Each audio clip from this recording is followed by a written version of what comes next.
हाय हाय हाय हाय हाय हाय हाय हाय। और जिन्होंने हाथ बांधे हो, जो जवान लड़के सोचते हो कि मैं सही नहीं बोल रहा हूं, आजादी का जो 75वां साल लिख रहा है ना अमृत महोत्सव, इसमें बता रहा हूं गांधी का कलेजा नापा नहीं जाता, महसूस किया जाता है कि गांधी का कलेजा कैसे होता है। हाय हाय क्या कहने।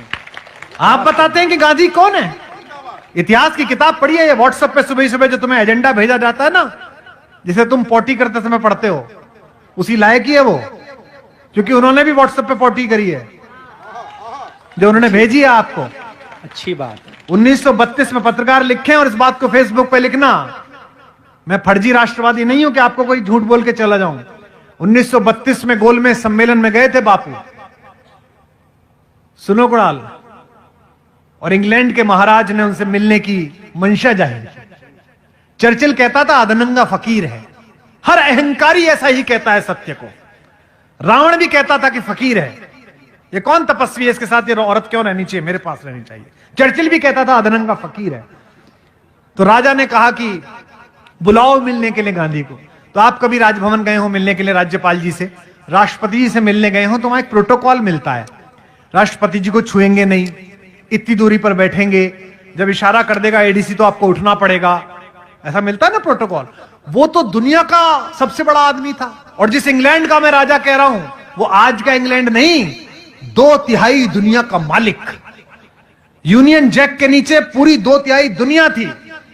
उसके एडीसी ने लिखकर भेजा कि ग्रे कलर का कोट या ब्लैक कलर का कोट पहनकर आप आए। गांधी पहुंचे, बकिंगम पैलेस के अंदर बग्घी गई, दरवाजा खोला गया तो हिंदुस्तान का 156 इंच का सीना अकेली एक धोती में, यूं ही अधनंगा। एडीसी ने जाकर कहा अंदर जाके कि साहब वो तो कपड़े पहन के नहीं आया। तो जॉर्ज पंचम बोला कि चर्चिल कहता तो था नंगा है, पर इतना नंगा है। हाँ सच है, आप पढ़िए।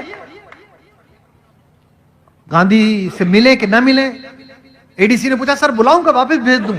राजा को मस्खरी सूझी। राजा ने कहा देखे तो सही कौन आदमी है, पूरा देश खड़ा कर दिया आपने पीछे। उसने कहा बुलाओ अंदर। आया, दुनिया के सबसे बड़े आदमी के सामने हिंदुस्तान का सबसे कमजोर आदमी खड़ा है, और जिस हत्यारे को तुम महिमा मंडित करते हो वो नपुंसक था। 28 साल की उम्र में उसने एक बूढ़े अशक्त को गोली मारी। मर्द का बच्चा था तो किसी अंग्रेज में गोली मारता। हाय हाय हाय। मर्द का बच्चा था तो मारता किसी ऐसे आदमी को गोली।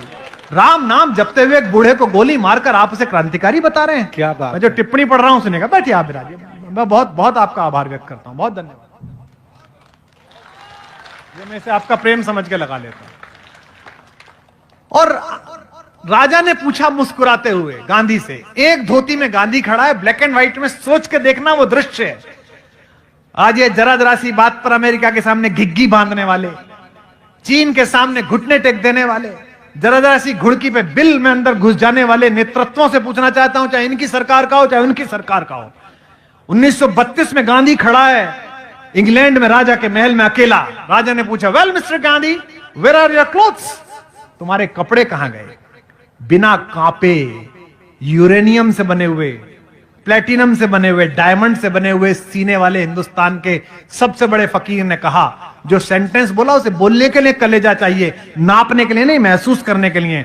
उसने कहा, हिंदी में सुनाता हूं जो अंग्रेजी में कहा, नॉट इवन माइन, तुम्हारे कपड़े कहां गए? उसने कहा मेरे छोड़ो महाराज, मेरे पूरे देश के कपड़े तो चुरा कर आपने पहन लिए। इसके लिए कलेजा चाहिए। आपका चाचा अच्छा हो सकता है, आपके बाप अच्छे हो सकते हैं,